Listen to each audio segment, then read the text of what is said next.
The FAA reports that there are just under 900,000 pilots in the United States. If you narrow that down to major airline pilots, women account for only 7% of airline pilots. Black female pilots are well under 1%, probably only a few dozen. But Black Americans make up 13 to 14% of the US population. Interestingly enough, India has the highest percentage of female pilots, 12 to 15%, the highest in the world. Those numbers make today's guest not only an accomplished aviator, but also an important role model for the next generation. So fasten your seatbelts because today we're taking off, quite literally. But this conversation isn't really about airplanes. It's about what we can learn from people who perform at their very best when the stakes couldn't be higher. Every day, airline pilots make critical decisions that require extraordinary preparation. Calm under pressure, clear communication, teamwork, and trust. Those same qualities are essential, whether you're leading an organization, caring for parents, patients, raising a family, or navigating life's unexpected challenges. Today, we'll explore what years of aviation training can teach us about resilience, leadership, communicating under pressure, confidence, and staying calm when everything else around you seems uncertain. Our guest today is Joi Schweitzer, a pilot, speaker, and leadership advocate. She has built an exceptional career while inspiring the next generation of women to pursue careers once thought to be way beyond their reach. Joi Schweitzer, welcome to Wellness and Wisdom. I'm delighted that you're here. Thank you. And it's an honor and a pleasure to be here, Doctor. Thank you for having me. Oh, you're more than welcome. Can you see that I'm excited? Yes, and I am excited. I've been very excited all morning long. So, as a physician, I often said that in a crisis, we don't rise to the occasion. We fall back on our training. Pilots understand that better than almost anyone. Would you agree? Absolutely, 100%. And that's actually my personal motto. I never rise to the occasion. I always fall back on my system, my training. And as an airline pilot, of course, we're always training. We trained all the time.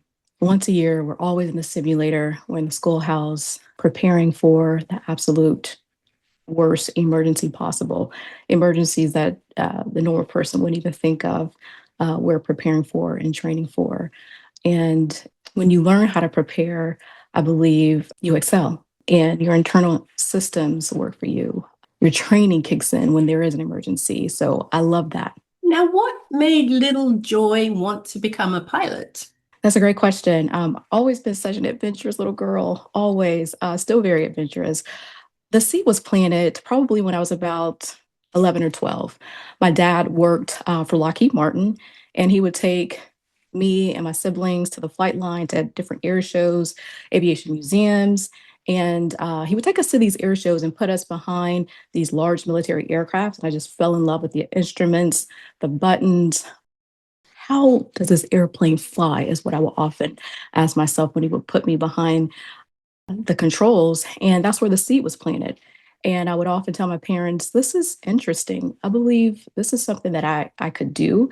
But they just kind of look at me and laugh, like, Joy has such a vivid imagination and such big dreams.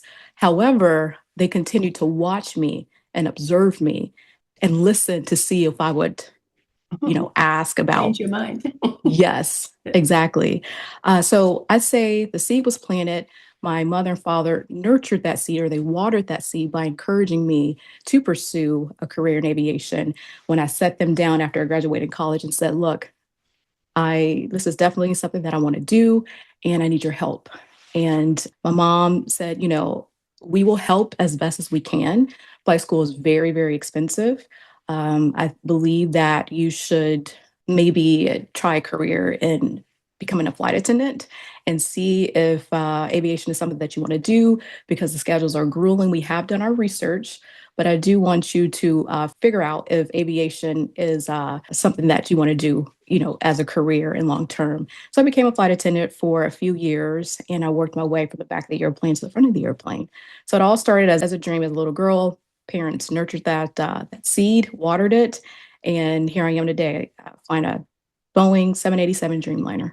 Oh, it's funny because I've also always wondered how a plane stays in the sky. But you don't have to explain that to me. But it's still, even at this age, I'm like, how does that thing stay up in the air? I think many of us imagine that pilots simply learn to fly an airplane, but what most people really don't appreciate is the incredible amount of training that goes into becoming and staying a professional pilot. So thanks for sharing that with us. Of course. After you become a pilot, where does your career progress from here? It depends on the person.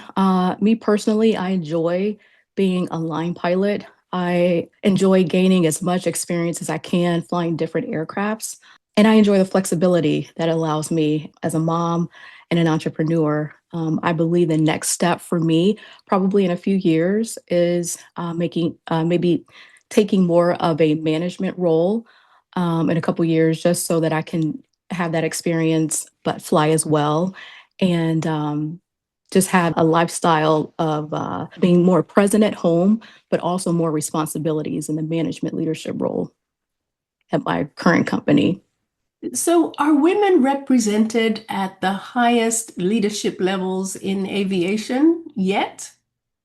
Because Yes, clearly the number of pilots is abysmally small.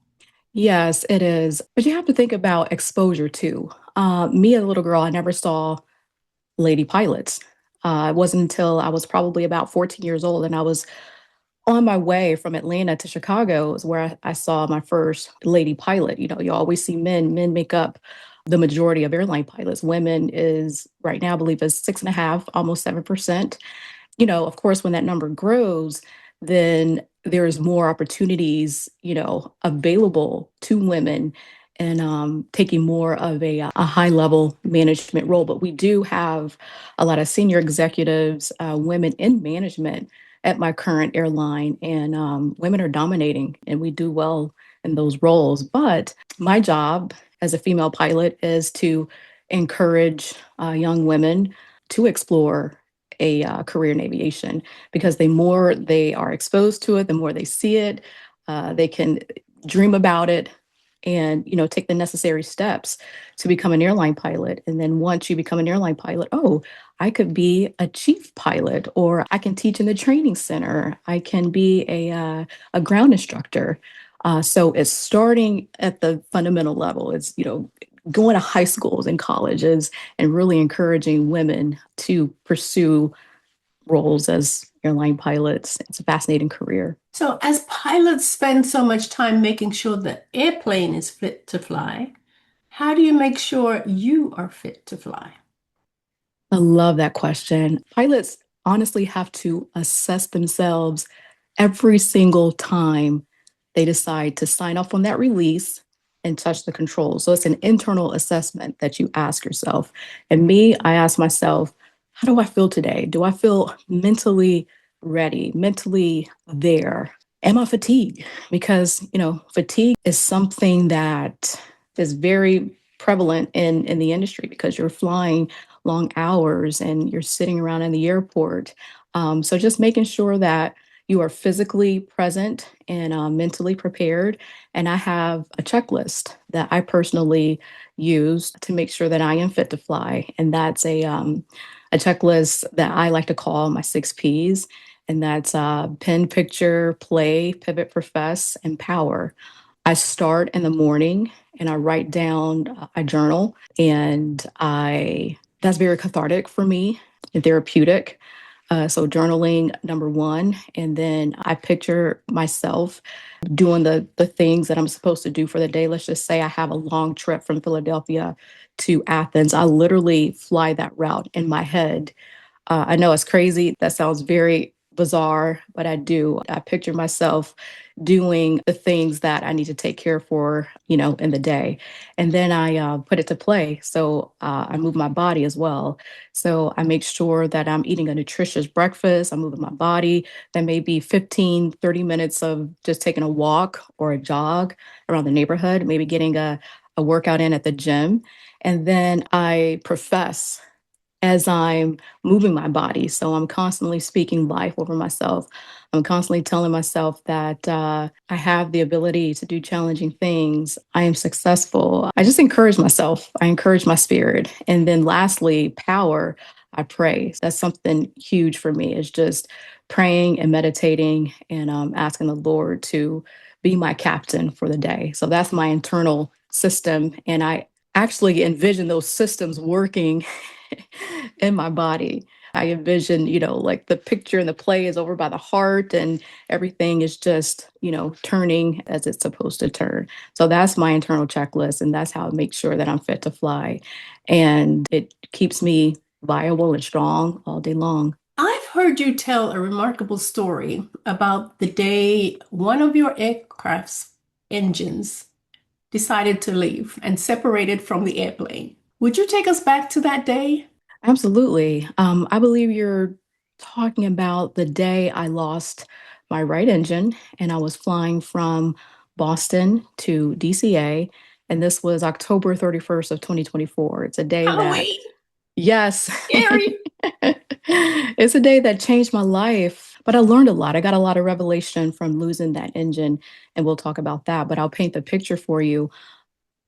My mission was to simply fly 175 people from Boston to to DCA, and it was a beautiful day.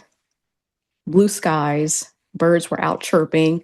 I remember meditating that day. I remember feeling good about the day. I remember just joking around with my colleagues, and there wasn't anything that stood out. I did a pre-flight walk around the airplane, and that's just making sure the aircraft is in a airworthy condition. I remember coming back up and talking about the flight. It was my leg to fly. So we pushed back from Boston. There wasn't a lot of traffic. In fact, we are going to be to DCA 15 minutes early that morning. So we push back, we take off, and I remember climbing up to 34,000 feet, taking off my headsets, talking to my colleagues about what we plan to do on the DCA overnight. As we were coming in, we started picking up a little bit of turbulence, which is absolutely normal. But when the aircraft called 1,000 feet, I was stable. The aircraft was stable when because the aircraft talks to you. It'll let you know exactly how far you are from the ground. So at 1,000 feet, I was stable. At 500 feet, I was stable. Around 300 feet, I heard a loud boom. I mean, the loudest Bang. jarring sound that you could possibly hear in an aircraft. That you don't want to hear in an aircraft. And so we deemed, we lost our right engine. We saw the instruments wind down, and I immediately took back off because I didn't want to land unstable. When you're coming in to land at DCA, it's a very complex airport, very congested, shorter runways, and so And close to the water. yeah, yeah, absolutely. And so when we heard the loud bang, the aircraft kind of shook a little bit and it became unstable. And so when the aircraft becomes unstable, a pilot knows to go around. So you push the throttles forward and you take back off, and that's exactly what we did. We took back off. We assessed the situation. We lost our right engine, but we have a left engine that is very capable of getting us to a new destination because we weren't going to try DCA again with that short runway. We aviate it, navigate it, communicate, and that's something that a pilot learns very early on. The very fundamental stages is you fly the aircraft first. That's aviate, you navigate, you turn that airplane in a direction that you want to go. And on this day, we wanted to go to Washington Dulles International Airport because it's a better destination. You have support on the runway at the airport, and you have longer runways at Dulles International Airport. And then finally, communicate. So you want to communicate to air traffic control. Hey, this is what happened. This is what we like to do. This is how many souls on board. how much fuel we have. We need fire trucks. We need support on the runway to assess our engines.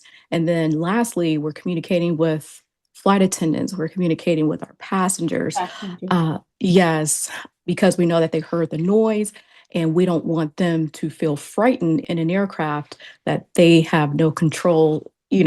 We're the ones in control and they don't have. So we know how it feels to be a passenger in the back. So we communicated with them and simply told them we lost an engine, but we have another engine. It's very capable of getting us to a destination. Unfortunately, it won't be DCA this morning, but it'll be Washington International Airport.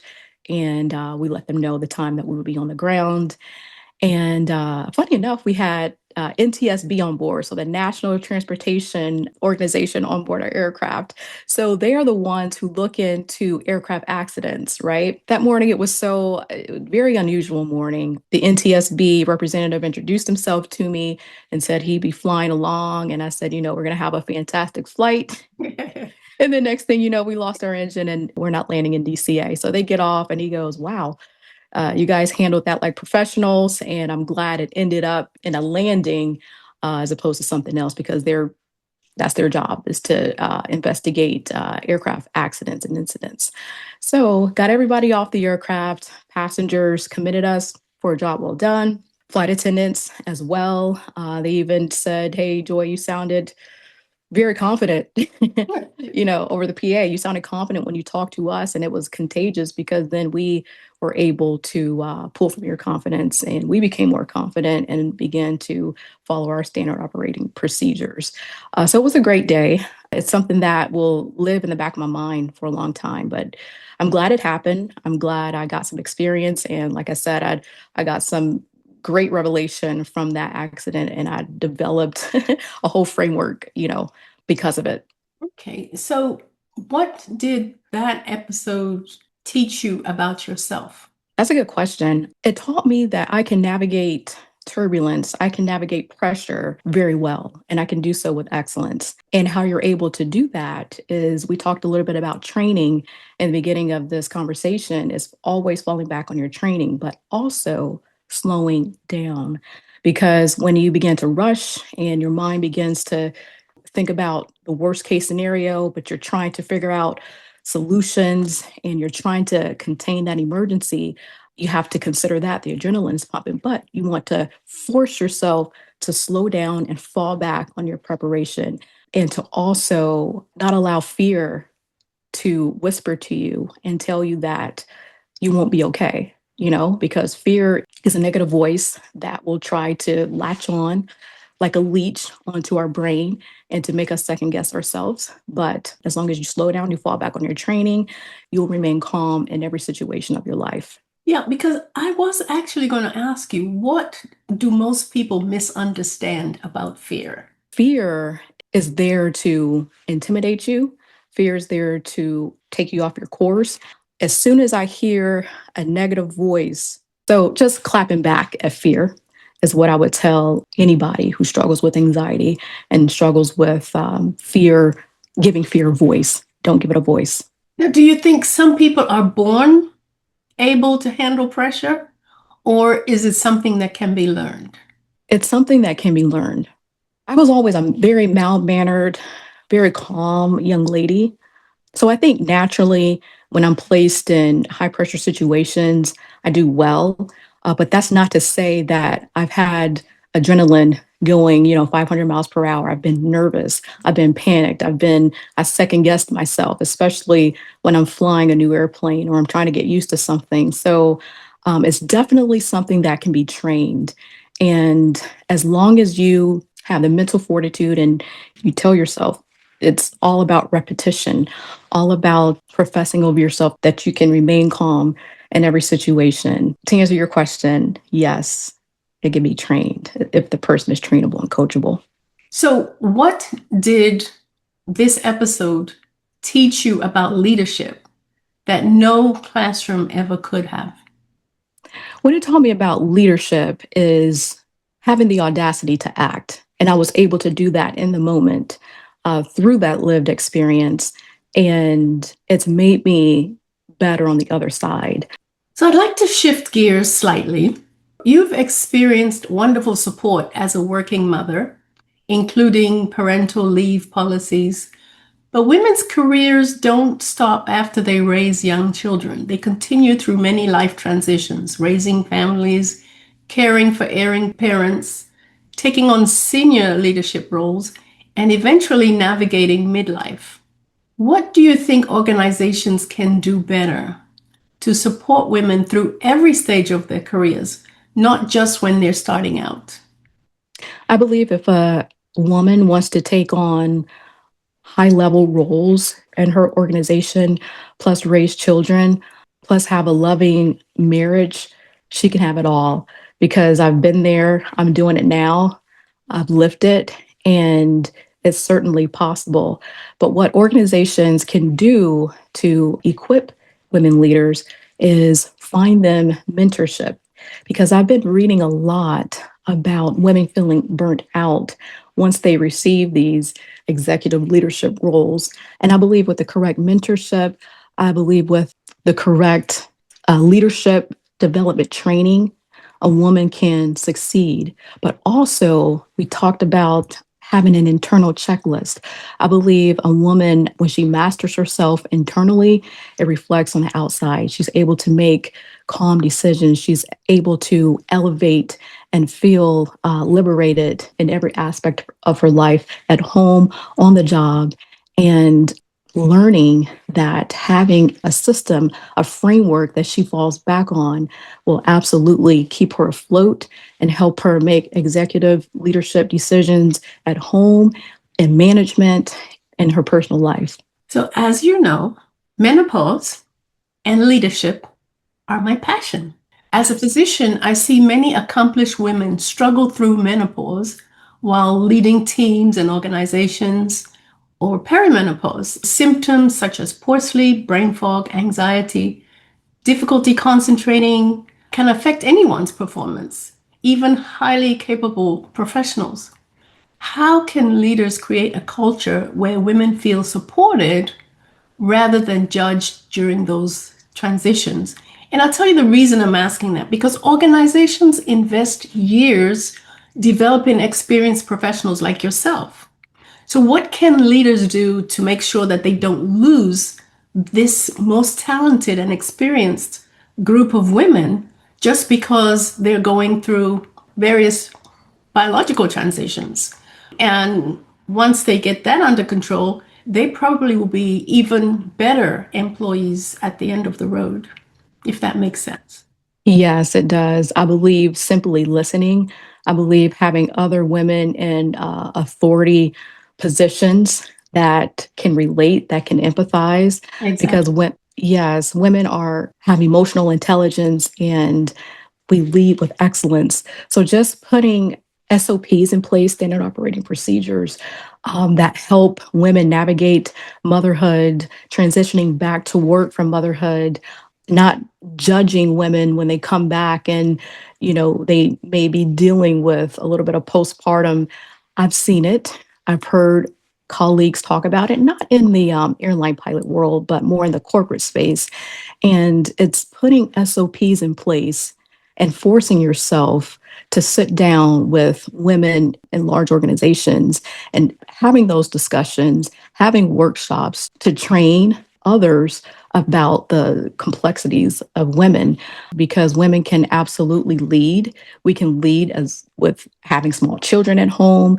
We're phenomenal leaders and role models, and it's important to employ a diverse group of people because I believe that organizations are strengthened when you have diverse opinions and women create wonderful conversations about decision making and we bring so much to the table. So, what makes you feel at home in your work environment? Having inclusivity and in your organizations provides better culture. I believe it strengthens organizations when you hear from people with diverse environments. I'm a double minority. I'm a Black woman. I didn't come from the military. I come from a civilian background. So when you have somebody like me that is at the company that I'm at right now. I bring a wealth of knowledge, a wealth of ideas to the table.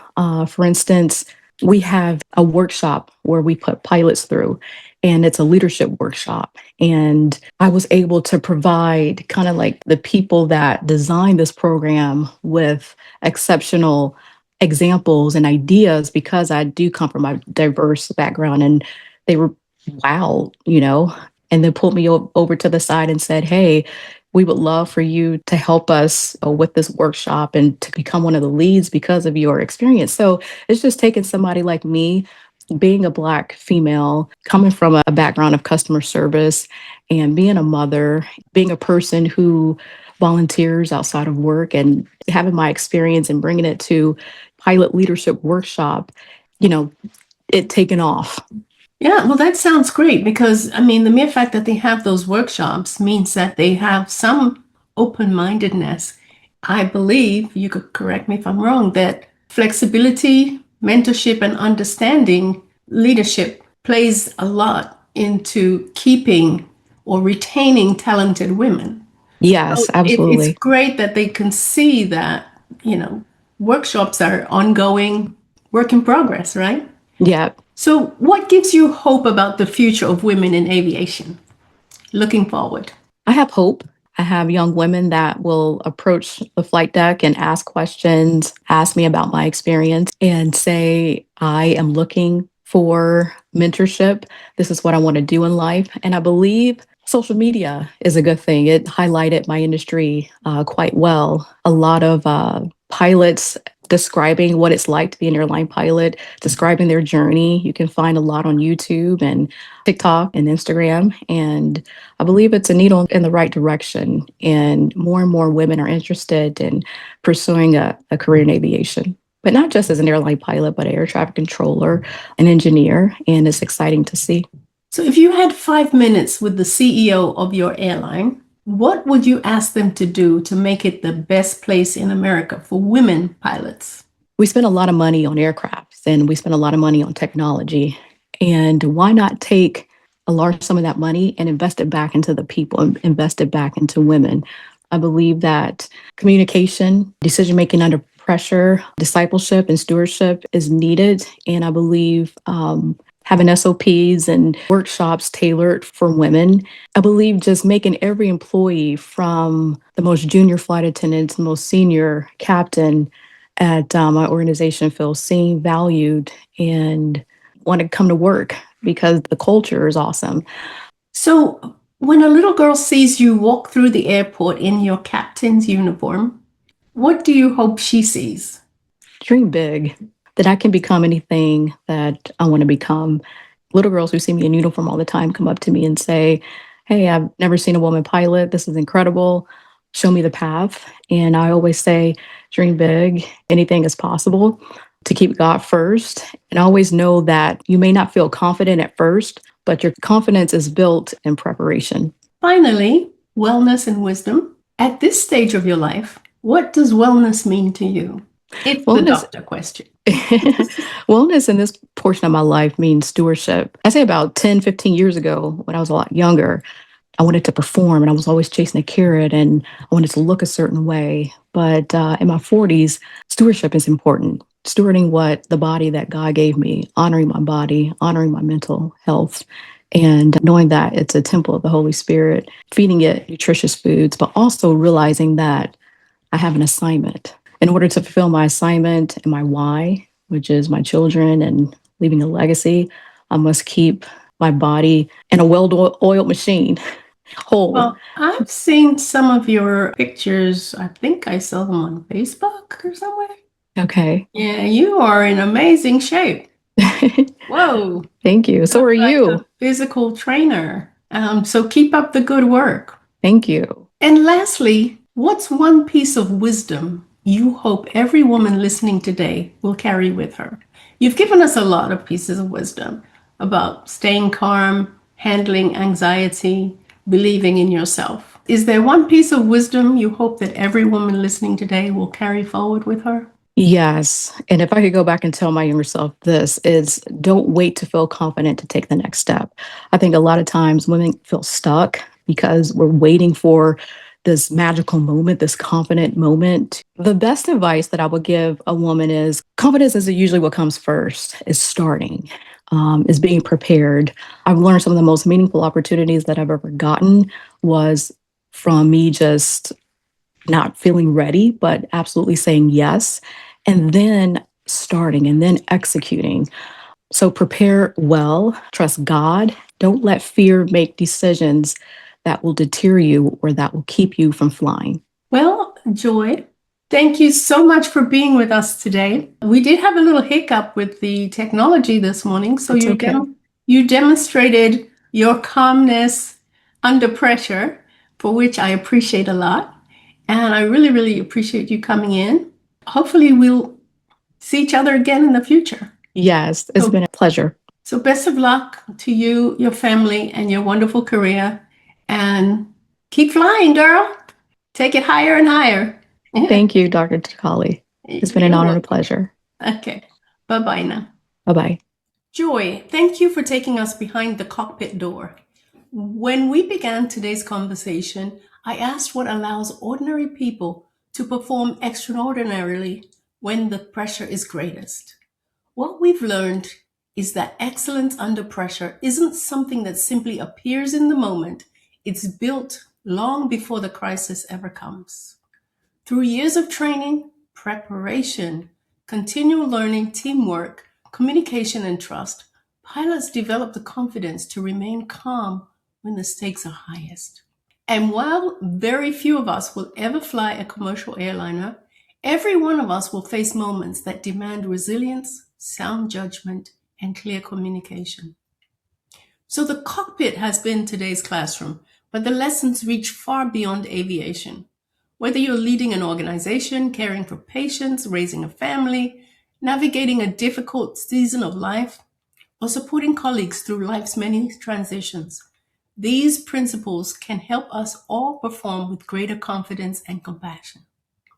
Joy, thanks for sharing your remarkable journey, for reminding us that confidence is built through preparation, and for inspiring the next generation to believe that no dream is beyond their reach. Thank you for joining us on Wellness and Wisdom.